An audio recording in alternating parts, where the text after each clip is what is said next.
At Staples Business Advantage, nothing can top the smarts and instincts of the thousands of experts on our team. While AI excels at processing data, automating tasks, and providing insights for better decision-making. And when they're used together, they're far more powerful than either is alone. Whoa. I've never felt more alive. Let Staples Business Advantage use today's latest innovations, plus our team's experience to make business easier for you. Sign up today and save 20%. Staples Business Advantage. Business is human. Shares for beginners. My nephew is 12 and I was back in New Zealand, and New Zealand was doing a capital raise, and he turned to me and said, I've got in New Zealand on my Sharesies thing, will this impact, will my shares be diluted? He's 12, he's talking about share dilution. Like, he understands compound returns and compound interest. Like, I've been in the industry for 25 years, I still don't believe it. But it's magic, and returns will compound, and that's a massive gain, that you're making returns on returns. G'day and welcome back to Shares for Beginners. I'm Phil Muscatello. What's going on in markets at the moment? Does anyone have any idea? Are you looking at coal or lithium as the energy source of the past, present and/or future? Here to explain everything is Brendan Doggett. Hello, Brendan. Hi there, thanks for having me. Thank you very much for coming. Brendan Doggett is the country manager of Sharesies AU, which is a brokerage. We can call it a brokerage. That's the best way. Description. The Sharesies platform has over 550,000 investors across New Zealand and Australia who have collectively invested nearly $2 billion Australian.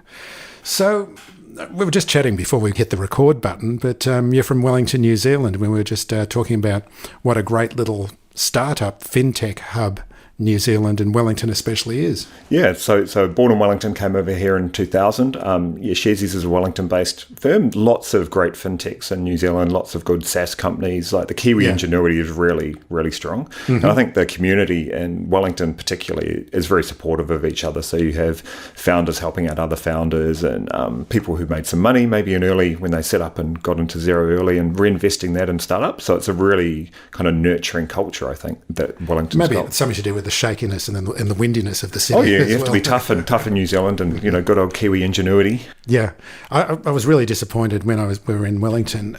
We were in that restaurant with the swinging chandelier. Oh yeah. And it wasn't swinging the day that we it's probably one of the only days it didn't. So tell us about your background in finance. Sure. So born and raised in Wellington, went to university there, started at Ernst & Young, decided to head for London, but ended up in Sydney when the Olympics were on, and thought, wow, this is beaches, weather, parties, jobs, finance. It was all kind of perfect. So I didn't get to London, and then went to work at the stock exchange and kind of went through the houses, Macquarie and Citibank and Westpac, mainly in compliance roles early in my career and legal roles. So really got to see the impact of good or bad decisions on customers in the financial services industry. And then the job at Sharesies came up. I was at Westpac for 7.5 years, ready for a change. Good Kiwi company, great brand affinity in New Zealand. My nephew, it's the only job that he's ever been impressed that I have at Sharesies, because he knows it. He's in Wellington. And then got the job, spec through, and two of the co-founders happened to walk past my house in Darlinghurst, which was a very weird coincidence. So it was like, this is fate. I've got to get this job. And I'm lucky enough to actually have got it. Let's talk about compliance. And because that wasn't really the point of the interview, but we did start raving again before we hit the record button.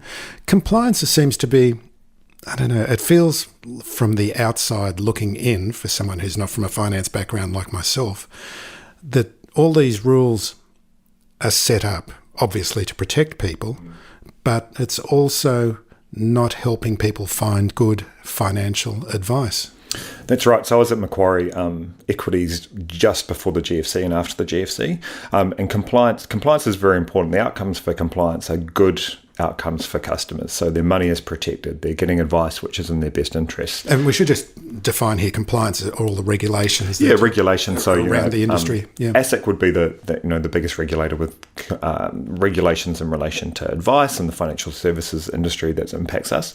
And it's all around good customer outcomes, which no one would disagree with. That's awesome. Money comes from a good place, doesn't it? And money, people work hard for their money. They want to know it's secure. They want to know someone's not just giving them dodgy advice for the advisor's best and self-interest. But It's been going for a long time. It's very complex. The Corporations Act is massive. The regulatory guides are incomprehensible sometimes. People are worried. There's lots of things that can go wrong, sometimes by the advisor or just the market. So there's a lot of risk in that, and that creates a lot of complexity. So you've got your people on the street, getting advice and investing well is important.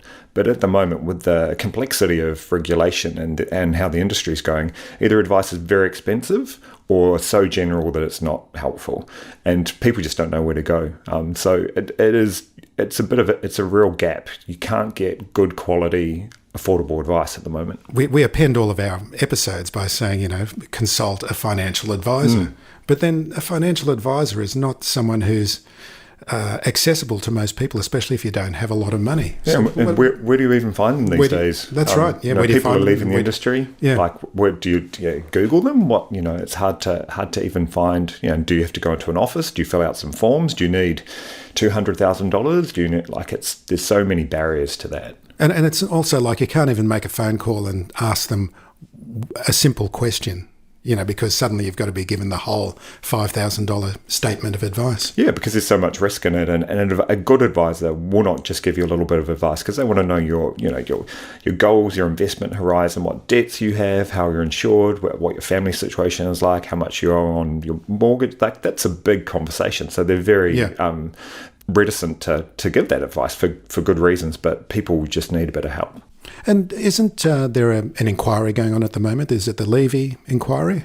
Yeah, this looks to be some changes to the advice compliance structure. There is a best interest duty, which is kind of like you have to look everywhere and make sure the advice you're giving is in the best interest of the client, and there's no better advice anywhere. That's massive, right? And that's it's not well defined, so people are a bit worried about that by giving advice. So some of that seems to be that will be unwound a little bit, which might mean that advice is easier to get. But again, there's lots of compliance around that. So we'll see what happens. And many people, especially younger folk now, are going online and YouTube videos and podcasts and TikTok and Instagram and all sorts of places to get financial advice. What are your thoughts about that? Well, it's I think there's some great, She's on the Money, your podcast. There's lots of great podcasts of people who really care about what they're doing and making sure people understand the markets and all the different types of investments and ways to do that.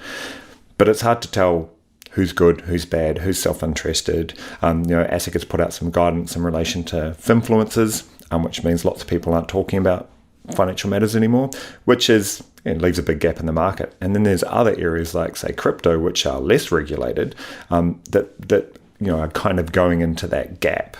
And that might be a bad outcome for some people, because really, when you're starting out, when you're younger, you should work out a budget, you should pay down your high interest debt, you should have an emergency fund, and then you should look at investing. Yeah. And who's going to pay for that advice, or who's going to charge for that advice? That's not needed. They're great concepts, and that's the basis when 20, 30 before you get a mortgage or something. That's all you really need. So we can't talk about that specky gold miner that we were planning to? Well, we'll do that later. Yeah, that's right. Okay, so let's get back to Sharesies. Let's look at some of the Sharesies investor trends. This interview came off the back of your August newsletter, which you can talk about the data that you see from people investing using Sharesies and what they're buying and selling. So we're looking at energy-related stocks and coal and lithium, which seem to be talking about two different forces acting at the same time. Exactly. It's super interesting, because if you look at coal, 2 years ago, coal was being phased out. We're closing down on the coal-fired... stranded asset. Yeah, exactly. And what was going to happen, and people were really worried about that. Yeah. I think with the energy crisis overseas, the Russia-Ukrainian conflict continuing, people are looking at Australian, digging coal out of the ground in Australia, which is great for us, so we've got lots of resources. But with these coal mines, and the coal price is high, so they're making quite good money out of that. So, but where are the profits going to go? They're not going to invest it into more coal infrastructure, because in 2 years' time, they're going much more to renewables and whatnot. So the idea is that they're making great profit, but that money's going to have to go somewhere, and it may be returned to shareholders through dividends or whatnot. So that increases the kind of price, probably a shortish term play, I would say. And then if we look at lithium is obviously a very important metal for battery storage for EVs, and it's also kind of linked quite closely to the tech story. So tech companies like Tesla, big EV providers. So that's kind of seen as the future of energy, and we're lucky enough to have lots of lithium in this country as well. So weird kind of that they're both coming at the same time. But the world has been a bit weird for 2 years, so there's lots to surprise. Oh, I'd say for 2 millennia. Exactly, it's always weird. And this is something I go on a little bit about, is that both coal and lithium are actual commodities. And I think people hear the story, they always hear the lithium story, or they hear the coal story without actually thinking about what a commodity is. Is that the case? Yeah, and commodities are interchangeable, right? So you have lots of different mining companies pulling the same metal out of the ground. It's the same metal. It's potentially not scarce.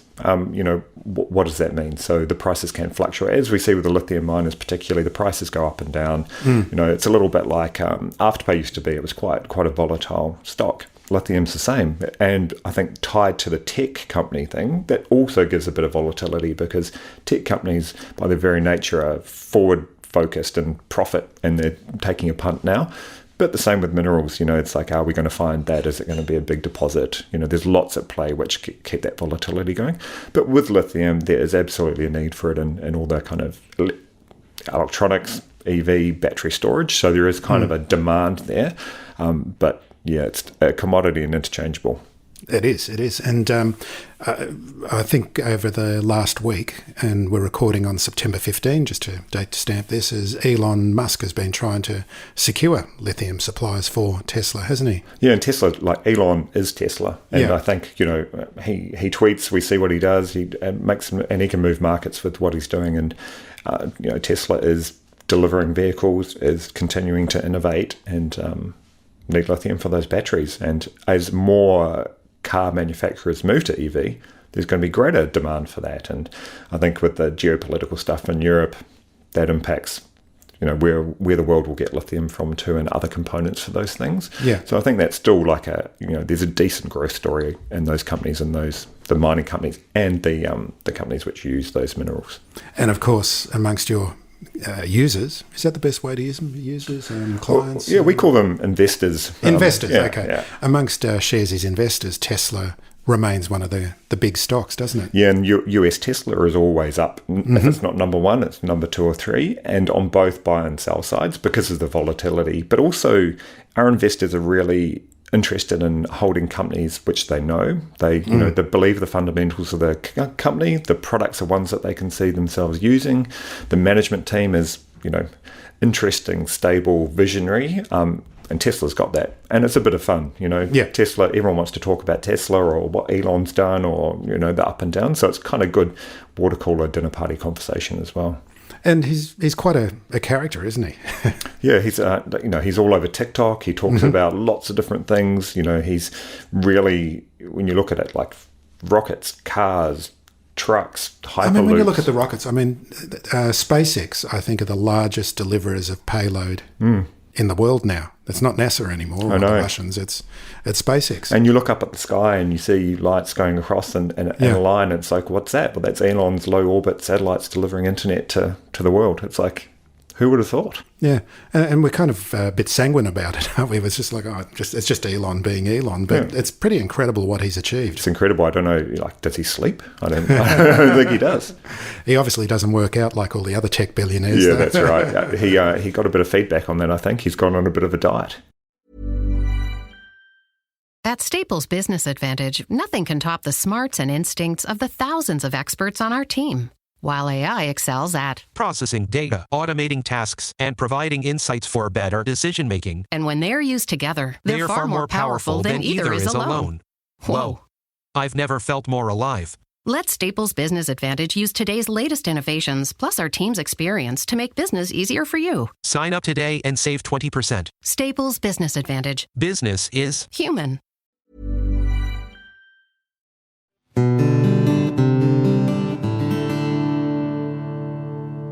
So there's been a rotation out of individual stocks to ETFs. What is the nature of that rotation? Yeah, what we see when the market is continuing to be volatility. So the last 8 months have been particularly volatile after quite a good bull market. So people were investing, market was going up.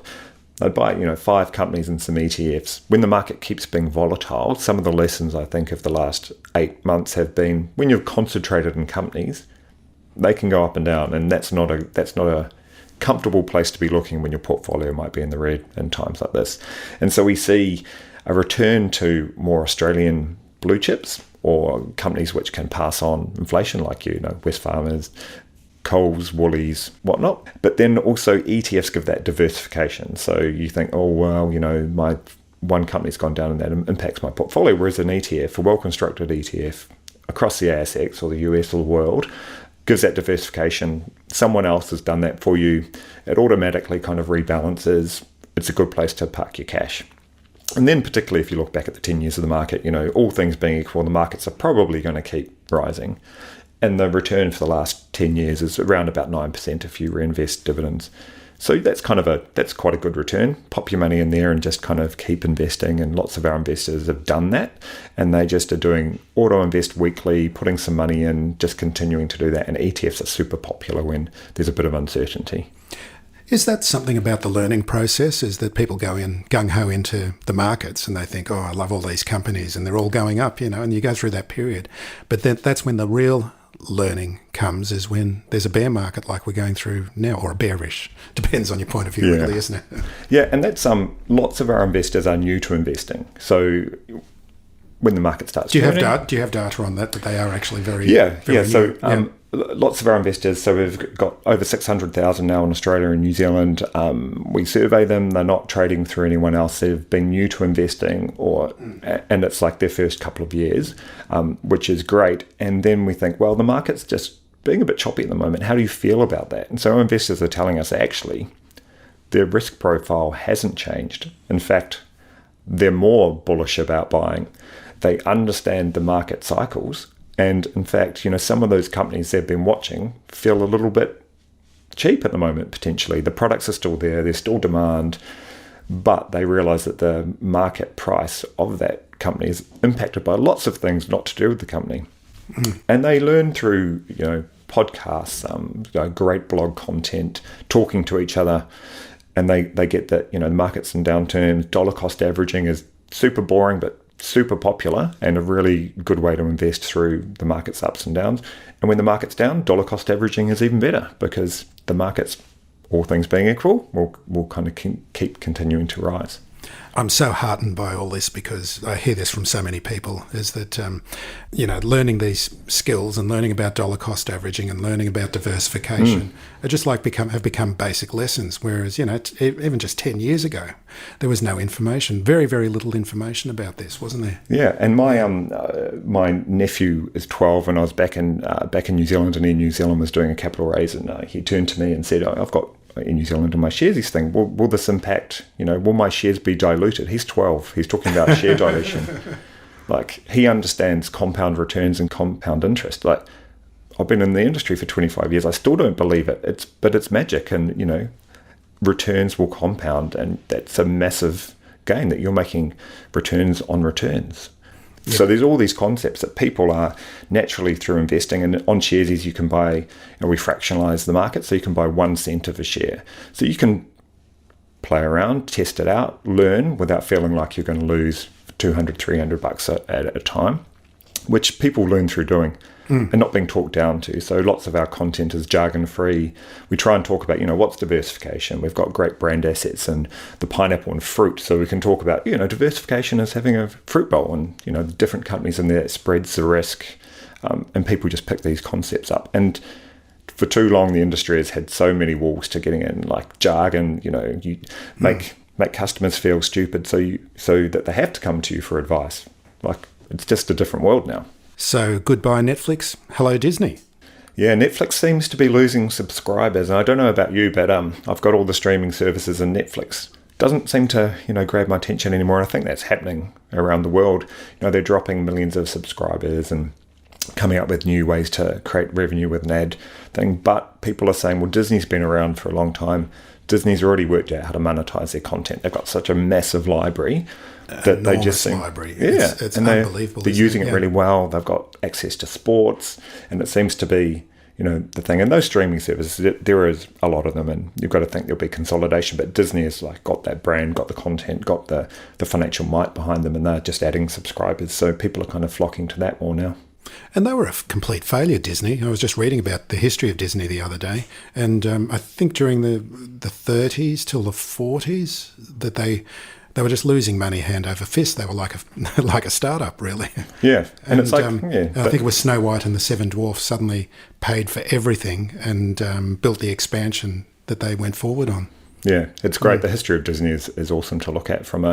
It's almost like Richard Branson and Virgin, but it's played out again. And those are the companies that you want to know the story, research, do your due diligence on, and believe in. And imagine if you got into Disney shares 30, 40 years ago and held on to them. And do you find investors are more interested in the US market than the Aussie market?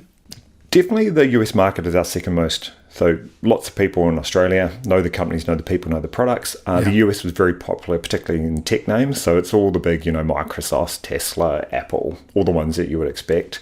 And people like, oh yeah, I've bought shares in the US, and that's another, interesting thing and people feel good about. But those are the kind of products that people use here, iPhones, and everyone knows Windows and all that sort of stuff. Facebook, Colgate, and it's Johnson all, and Johnson, it's all brands so that many people companies, know. Yeah. And what are the most popular ETFs? So ETFs. 4 of the top 5 ETFs at the moment have an ESG aspect to them in Australia, and I think 20% of our funds under management in ETFs are in relation to ESG exposure through ETFs, which is really interesting. But also, I think because of our customer base, is it part of a reflection of the demographic? Yeah, I think so. 80% of our customer base are under 40, and really believe about putting their money where their beliefs are, and the environment's very strong, clean energy, but also ESG exposure. It's hard to kind of work out what social and governance is in that ESG bit. So when you have fund managers who can package that up quite nicely, because people do believe about supporting companies which are trying to do better and trying to do good in the world. So that's 4 of the top 5. And then we have the ETFs which provide diversified exposure to Australia, the US, and then the world, excluding the US. And those are the usual sorts of ETFs. Thematic ETFs are great now that people can also then kind of focus in on battery tech or gaming, or there's so many ETFs out there. But people are still focused on putting their money, make the world a better place, but also diversification across the major markets. And of course, the major markets, if we just look at an ASX 200 ETF, for example, there's the top 200 stocks, obviously. But I always ask the question, do we really need to own all of the banks? And do we really need to own... do we really need to own Telstra? It's great for dividends, but, the share price movement has been pathetic for many, many years. Yeah, and that's why you can find these ETFs which exclude some of the banks, or just look for high growth companies, or there are so many ETFs out there managed by great people that give you all the detail of the underlying and say, because do we need exposure to all the banks? It's but you could just go ASX, top 20, probably all the banks again. But there are ETFs which match your interests, match your values, and that's really interesting, and people do flock to those. And I think it's also always important as well to understand, to look under the hood of an ETF, and because if you own maybe 3 or 4 broad market exposure ETFs in the Australian market, there's going to be so much correlation across that, and people don't realise that. Yeah, that's right. So diversification kind of goes if you have, if you've got 5 Australian ETFs, the overlap's going to be pretty big, so you've got to think about that. And again, lots of blog content, the Money Smart website that ASIC does is really good about talking about. We love ASIC. Yeah, we love ASIC. That website's really good, no jargon, talks about how to invest in diversification as well. Obviously, we've got some great content on Sharesies about that as well. But yeah, you're right. It's just because it's an ETF doesn't mean that some of those things might be the same. So you've got to think about that.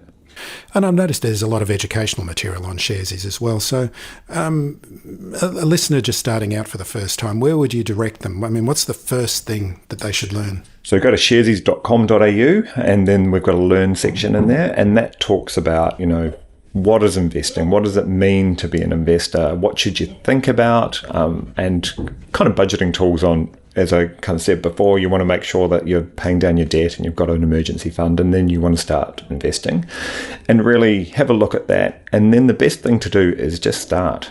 And because you can invest from 1 cent on Sharesies, you don't need to put a lot of money in there. You can put $5 in there and just start getting a feel for the market, how it operates, how to put an order on.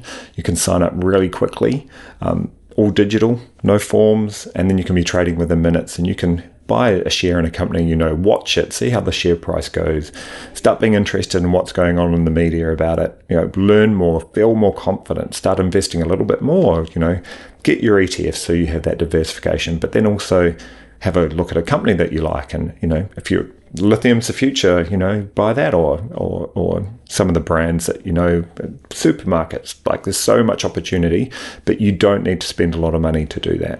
And it's like, get in there, start a habit, and just kind of build that over time. Yeah, a couple of guests have used terms. One is learn by doing, and just listen to the words, because the words aren't going to make sense for a long time. Yeah, and you just get it. Like and it is learn by doing, because then you're more confident. People start talking to you. The thing about the growth in New Zealand, $2 billion funds under management for the New Zealand platform. 11% of the population in New Zealand trade on Sharesies. Lots of people were never investors before. When the founders kicked off the idea, they asked people, hey, if you had $50 and you needed to do something with it by Friday, what would you do? No one talked about investing. And they said, well, if you wanted to invest, and then what would you do? No, I don't know how to start. $50 isn't enough. It would be scary. I'll have to go into an office. There'll be someone in a suit. I'll have to fill out some forms. And they just wouldn't invest in it. So I see that $2 billion as money that may have never been invested. And $2 billion can change lives. And people are sitting around at dinner talking about their investment with their kids. My family, we never spoke about investing. Dad was a cop. There was no extra money. Really, until I came to Australia and started working at the stock exchange and stuff, I didn't know that, how can you make income other than just your job? Like, these things were never discussed. So you've got to start somewhere, and because the barriers to entry are low now, give it a go. Everyone, some things will go up, some will go down. You might make a mistake. That's okay. Everyone makes mistakes. Most people will just talk about, I brought Afterpay at $3 and made a mozza. It's like, people don't always tell you about the failures. Yeah, the failures, but everyone does it, and it's not. And if you're just investing a little bit of money, well diversified, portfolio, all things being equal, will go up, but there will be some ups and downs. What about there is a bit of a debate about platforms, and some are on the Chess sponsorship model and others are on custodial, is it? Yeah, custodial HINs. Yeah, and Sharesies is custodial model. Is there any disadvantage or advantages between the two? No, Australia is it's an outlier in the world to do with people holding their shares individually. So it's a holder identification number. So on a CHESS statement, it's in your name legally. And that's when you get those paper statements all the time. Thousands of paper statements and like, where do you find where they are and what do you do with them and like all that sort of stuff. And then back in the day, wraps were invented in Australia. So Macquarie Wrap is a very popular one, BT Wrap, where all the assets in that financial instrument were owned by one custodial nominee who does all your paperwork for you, does your tax statements, manages all the admin of those shares. And that's what Sharesies is. And it used to be that you paid a premium for that model. And now, with technology, it's easy to do. It's no cost to do that. So we hold it in a custodial HIN. But you still own your shares. You legally still own your shares. And the custody HIN also enables us to fractionalize a share. So you kind of get the benefit of being able to buy $1 of a Tesla share rather than the whole share or bits of ETFs. So there's lots of benefits in relation to ease of admin, consolidation of tax reporting. You still own your shares. We're still regulated. Your money's safe. Versus a HIN model, like both do the same thing, but it's just what suits your purposes better, really. And what about the brokerage? I mean, if you're buying $1 worth of a company, what's the brokerage? Super cheap. So it's like 0.5%. Oh, so there's no minimum. No minimum. It's a percentage. So if you buy 1 cent of a share, we make a tiny bit of brokerage on that. So what would you tell someone who is only got $5 to invest? I mean, it really seems like a long way in the future to just start with $5. But you've got to start somewhere, and I think it's the habit. And so we talk to people, and people are really proud that they've invested their first $1 or $5 because they're an investor now, and that means a lot of things to people. It changes the way you think about it. Changes psychology. You start looking at the world in a different place. You think about, you're invested in a company, you look at their products and you're like, oh, okay, cool. I can see that people really are interested in those products. You read the papers more, you talk to your friends about it, you start investing more. Like, regular investing habits are massive. The power of compounding returns is magic. Like, you put $5 a week in it. Say, if my dad put $5 a week away for me every week when I was born, I would have a lot more money in the bank than I do now. And lots of that is interest off interest, or returns off returns, not the amount of money you've put in. But the habit is the best thing. And do you ever tell your dad that? Yeah, I do. No, I put money in his account. He says, ungrateful kid. Exactly. But it's like, the power of a habit. And $5 might not change the world for everyone, but that's a significant amount of money over time. Like, it's time in the market, not timing the market. And that regularity of investing and just getting used to it, and then putting it up to $50 when you can afford it, or $100, or it's like superannuation, right? So it's like just that power of time is super important. Okay, Brendan Doggett, thank you very much. Thanks very much for joining me today. Thanks for having me. Actually, I just wanted to ask you to say I love hearing the word pathetic with a Kiwi accent. Pathetic. No, you've been in Australia. If you found this podcast helpful, please tell a friend, especially if it's someone who needs to start thinking about investing for their future. You'll be helping them and helping me to keep this show on the road. Shares for Beginners is for information and educational purposes only. It isn't financial advice, and you shouldn't buy or sell any investments based on what you've heard here. Any opinion or commentary is the view of the speaker only, not Shares for Beginners. This podcast doesn't replace professional advice regarding your personal financial needs, circumstances, or current situation. And thank you for listening to my podcast.